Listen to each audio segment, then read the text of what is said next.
Trump University was founded in 2005, promising to teach people how to make money off real estate. But as the Washington Post reported, it wasn't even a university or even a school. It was just a series of seminars held in hotel ballrooms across the country that promised attendees they could get rich quick, but were mostly devoted to enriching the people who ran them.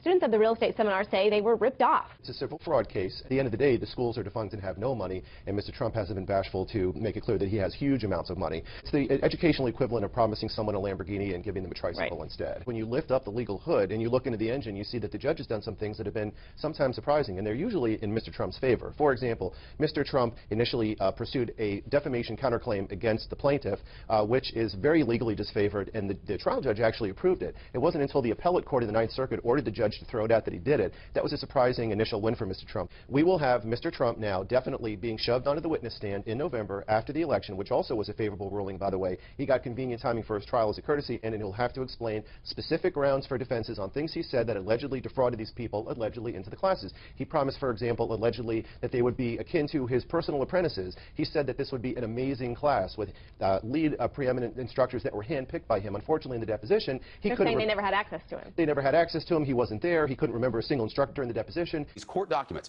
filled with former Trump University staffers calling it a scheme and a fraud and a, quote, total lie. The documents also include a company playbook that urged the sales team to push hard to enroll students even when they were financially strapped, down even to a single mother of 3 who, quote, may need money for food. The sales techniques weren't the only questionable part of Trump University. There were also the instructors, who Trump promised to handpick, but as a former Trump University employee told the Washington Post, quote, the Trump University instructors and mentors were a joke. 3 of those instructors had previously filed for bankruptcy. Others, like Smith's instructor James Harris, people call me the money motivator, were motivational speakers paid on commission to sell additional Trump training. In fact, that same instructor told the Washington Post, quote, here is the truth. When I was at Trump University, I had not one interaction with him ever, not one. First, he says, you know, I'm going to handpick your professors. I'm intimately involved. That's what he tells the customers. Teach you. That's what he tells the customers. Then, when he gets sued personally, his lawyers immediately move to remove him personally, and their language is he was largely absent from the company. He was largely absent. His name was on it. Rather than respond to the substance of those allegations, Trump has decided to go after the judge presiding over the class action lawsuits personally,